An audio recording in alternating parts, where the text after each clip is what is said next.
అటువంటి సంఘటనలలో ఆల్రెడీ మేషరాశి వారికి ఒక తీవ్రమైనటువంటి పరాభావం కానీ లేదా ఒక మైనస్ వాతావరణం కానీ లేదా ఏదో ఒక ముద్ర వీరిపై పడడం కానీ లేదా ఒక దొంగ అనేటువంటి ముద్ర కానీ లేదా వీరి గురించి గత 4-5 సంవత్సరాల నుండి కూడా అసలు ఒక మచ్చ అనేటువంటిది లేకుండా ఉన్నటువంటి వారిపై ఒక మచ్చ ఏర్పడబోతూ ఉన్నది. ఆల్రెడీ ఏర్పడింది.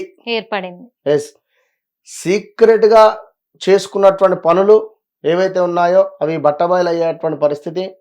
మీరు ఎంతగానో నమ్మి మీ వద్ద పనిచేసినటువంటి వ్యక్తులే మీకు వెన్నుపోటు పొడిచేటువంటి పరిస్థితి.